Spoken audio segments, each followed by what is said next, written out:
नमस्कार दोस्तों, स्वागत है आप सभी का कहानी मेरी जुबानी यूट्यूब चैनल पर। दोस्तों, आज आप लोगों के लिए लेकर आया हूं एक भूतिया बेसमेंट की यानी कि एक भूतिया तहखाने की बेहद ही डरावनी कहानी कि कैसे उस तहखाने में इतने लंबे समय से एक प्रेत आत्मा का वास है। तो चलिए दोस्तों, बिना किसी देरी के शुरू करते हैं आज की हॉरर स्टोरी को।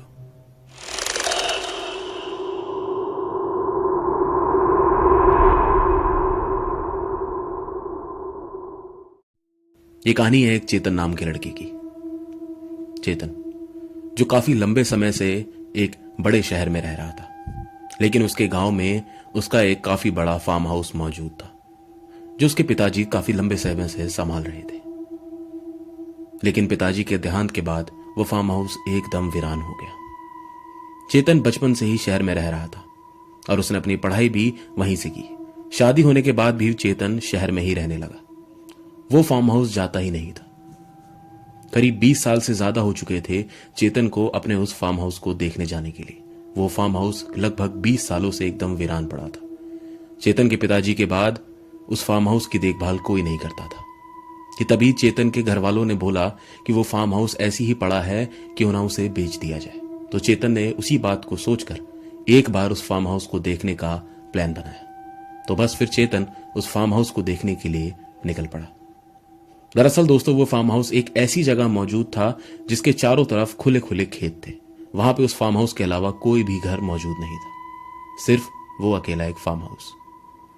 चेतन अपने उस फार्म हाउस से अपनी गाड़ी से पहुंचा। चेतन ने जब उस अपने फार्म हाउस को दूर से देखा तो देखकर उसे समझ में आया कि इस फार्म हाउस की हालत तो बहुत ही ज्यादा खंडर हो चुकी है। दीवारें एकदम झड़ रही हैं। जब उसने फार्म हाउस को चारों तरफ से देखा तो उसकी हालत सच में बहुत ही ज्यादा बुरी हो चुकी थी।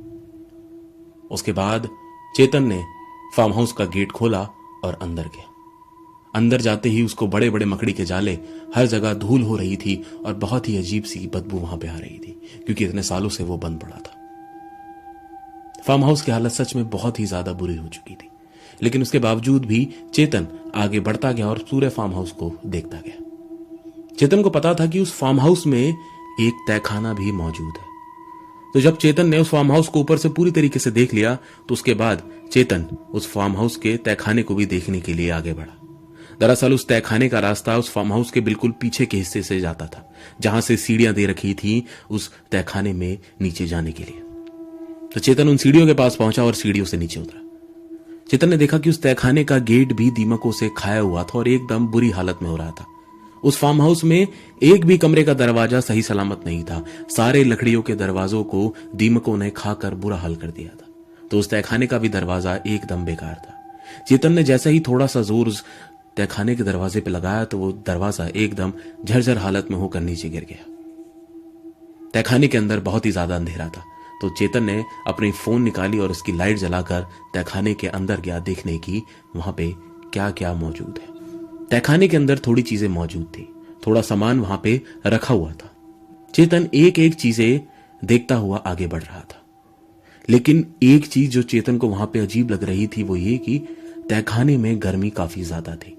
फार्म हाउस के ऊपर हिस्से में तो इतनी गर्मी नहीं थी, लेकिन तहखाने के अंदर आते ही इतनी ज्यादा गर्मी थी मानो कि जैसे किसी भट्टी के आसपास कोई इंसान चल रहा हो।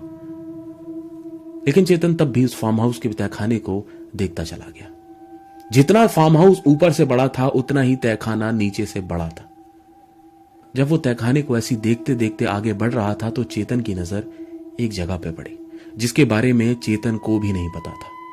दरअसल उस तहखाने के बिल्कुल आखिरी के हिस्से पर एक कमरा बना हुआ था। चेतन को नहीं पता था कि तहखाने के अंदर भी एक कमरा मौजूद है। उसे यह तो पता था कि हमारे फार्म हाउस के नीचे एक तहखाना है, लेकिन उस तहखाने के अंदर कमरा है ये उसे नहीं मालूम था। चेतन उस कमरे के पास गया तो चेतन ने जो सबसे पहली चीज उस कमरे पे देखी वो ये कि उस कमरे का लकड़ी का दरवाजा एकदम सही हालत में था। उस पूरे फार्म हाउस में सिर्फ यही एक लकड़ी का दरवाजा था जो एकदम अच्छी हालत में था। ना ही उस पर कोई दीमक लगी थी, ना ही कुछ और दिक्कत। वो एकदम सही सलामत हालत में था, मानो जैसे बिल्कुल नया लगा हो, डेली इस्तेमाल में होता हो, बिल्कुल ऐसी हालत थी उसकी। चेतन को समझ में नहीं आया कि ऐसा कैसे मुमकिन है। चेतन ने जब देखा कि उस दरवाजे में बाहर की तरफ कुंडी लगी और उसमें एक छोटा सा ताला लटका हुआ है, अब वो ताले की चाबी चेतन के पास मौजूद नहीं थी, लेकिन उसके बावजूद भी उस ताले पे काफी जंग लगा हुआ था। चेतन ने सोचा कि अगर मैं इस पे थोड़ा जोर डालूं तो क्या पता ये ताला टूट जाए। लेकिन जैसे ही चेतन ने उस ताले को अपने हाथ में पकड़ा तो चेतन का हाथ एकदम झुलस गया। न जाने कैसे, लेकिन वो ताला एकदम गर्म था, बहुत ज्यादा गर्म, कि चेतन का हाथ एकदम लाल पड़ गया। चेतन को समझ नहीं आया कि यह ताला इतना गर्म कैसे है। वो बहुत ही ज्यादा गर्म था ताला। चेतन अपना हाथ पीछे होकर देख ही रहा था कि तभी चेतन की आंखों के सामने वो जो ताला उस कुंडी में लटका हुआ था वो खुद ब खुद खुलकर नीचे जमीन पर गिर गया। चेतन को समझ नहीं आया कि ऐसे कैसे मुमकिन है, लेकिन चेतन तब भी उस कमरे के दोबारा से नजदीक पड़ा। चेतन ने कुंडी को छूकर देखा कि कहीं उस दरवाजे की कुंडी तो गर्म नहीं, लेकिन वो कुंडी एकदम नॉर्मल थी, वो गर्म नहीं थी। तो चेतन ने फैसला किया कि वो उस दरवाजे को खोल के देखेगा कि इस कमरे के अंदर क्या मौजूद है, जो उसको पता ही नहीं था। तो चेतन उस कुंडी को खोलने लगा, लेकिन वो जैसे ही कुंडी खोलनी उसने शुरू करी तो उसको उस कमरे के अंदर से एक आवाज सुनाई दी। वो आवाज किसी की भारी कदमों की आवाज थी, जैसे कि कोई इंसान उस कमरे के अंदर एक ओर से दूसरी ओर चल के जा रहा हो। चेतन कुंडी खोलता खोलता बीच में रुक गया। चेतन को यकीन नहीं हो रहा था कि 20 साल से बंद तहखाने के अंदर कौन मौजूद है, और इस कमरे के अंदर जो बाहर से जिसमें ताला लगा, इस कमरे के अंदर कौन है जो एक ओर से दूसरी ओर चल के जा रहा है। वो चलने की आवाज लगातार आती रही जब तक चेतन ने आवाज मारकर ये नहीं बोला कि कौन है अंदर। चेतन ने जैसे ही बोला कि अंदर कौन है, वो कदमों की आवाज एकदम से शांत हो गई। अंदर एकदम से सन्नाटा हो गया। चेतन ने फिर दोबारा से वो कमरे की कुंडी खोली, और वो जैसे ही कमरे की कुंडी खुली तो चेतन ने जो सबसे पहली चीज वो देखी कि गेट खुलते ही कमरे के अंदर से काफी सारा धुआं बाहर निकल रहा था। और वो धुआं बिल्कुल वैसा धुआं था जैसे कि किसी लकड़ी को जला दिया जाता और उसमें से जो सफेद रंग का धुआं निकलता है, बिल्कुल वैसा धुआं। चेतन को समझ नहीं आया कि यह धुआं कहां से निकल रहा है, लेकिन उसके बाद भी एक चीज और थी जो उस कमरे में चेतन को महसूस हो रही थी। वो ये कि उस कमरे के अंदर से इतनी गंदी बदबू आ रही थी मानो जैसे किसी जानवर का मांस सड़ रहा हो, बहुत ही ज्यादा बुरी बदबू। लेकिन चेतन ने अपने मुंह पे हाथ रखकर अंदर जाने का फैसला किया। चेतन ने अपना हाथ अपनी नाक पे रख लिया और कमरे के अंदर दाखिल हो गया। उसने अपनी फोन की टॉर्च से देखना शुरू किया कि कमरे के अंदर क्या है।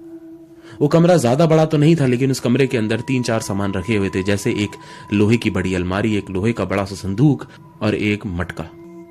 ये सारी चीजें वहां पे क्यों थी चेतन को मालूम नहीं था, लेकिन चेतन उस कमरे को देखने लगा कि आखिरकार इस कमरे के अंदर कौन था जिसकी कदमों की आवाज आ रही थी। ये सारी चीजें होने के बाद भी चेतन अंदर कमरे में गया देखने के लिए कि आखिरकार इस कमरे के अंदर मौजूद कौन था जिसकी आवाज उसको सुनाई दे रही थी।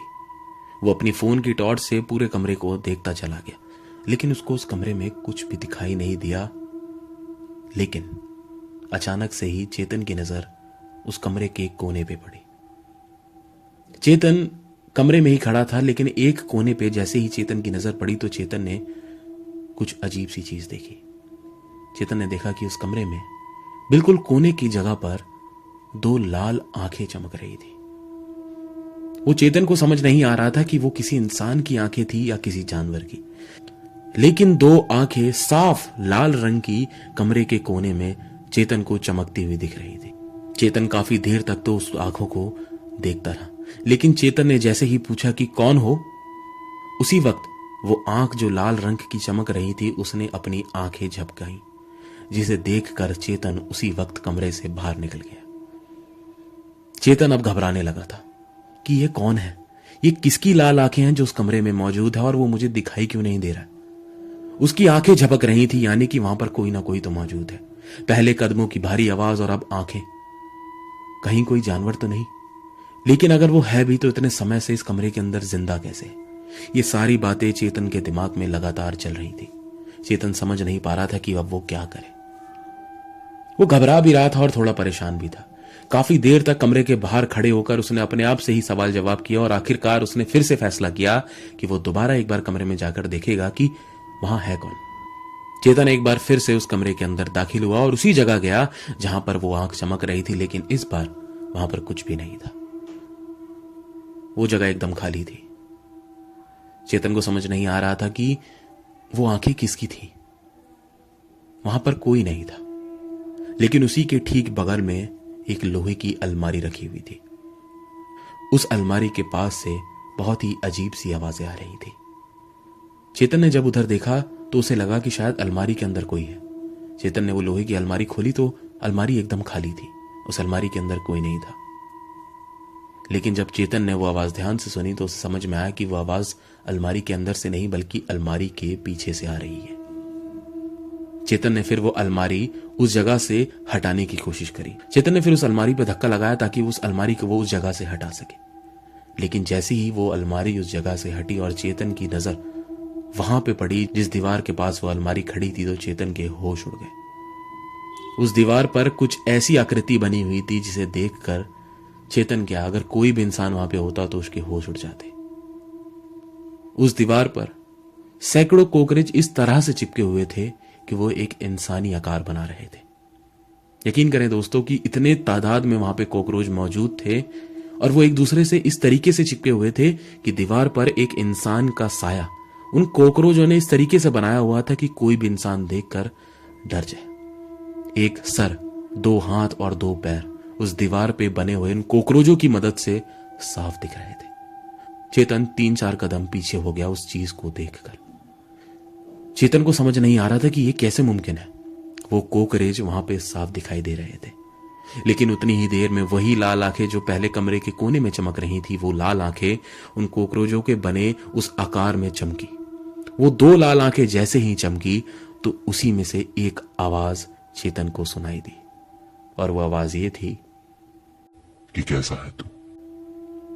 ये भारी आवाज जैसे ही चेतन ने सुनी तो उसने फैसला कर लिया कि अब यहां पे रुकना बिल्कुल ठीक नहीं है, अब यहां पे बिल्कुल भी सुरक्षित नहीं है, थोड़ी और देर भी रुकना। तो चेतन उसी वक्त वहां से भागने लगा। चेतन इतना ज्यादा डर गया था और इतना ज्यादा घबरा गया था कि वो ये भी नहीं पता लगा पा रहा था कि वो किस जगह से उस तहखाने के अंदर आया था।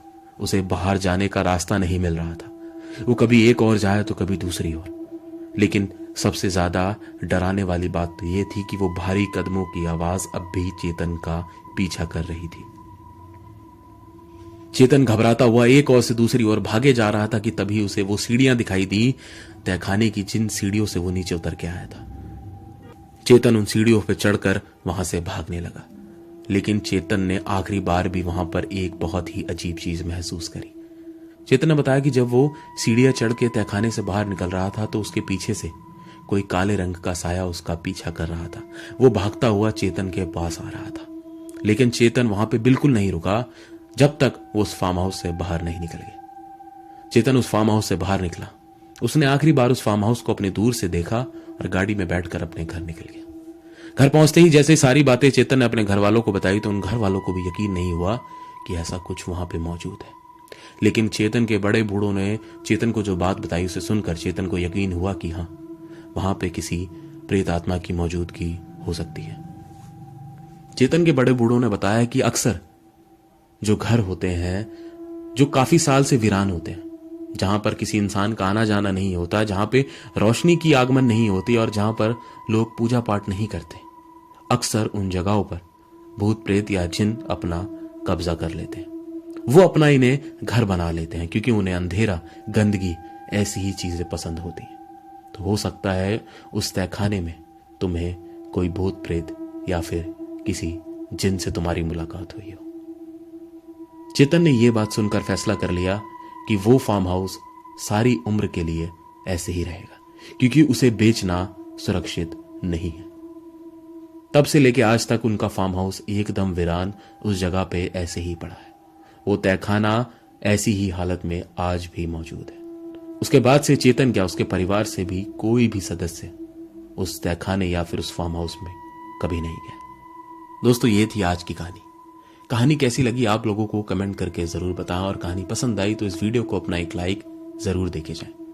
दोस्तों, अगर आप लोग चैनल पर नए हैं और मेरी कहानी पहली बार सुन रहे हैं तो अपना एक सब्सक्राइब बेस्ड चैनल को जरूर दीजिएगा, क्योंकि मैं ऐसी कहानियां और जल्द लेके आऊंगा। फिर मुलाकात होगी एक और नई हॉरर स्टोरी के साथ। नमस्कार।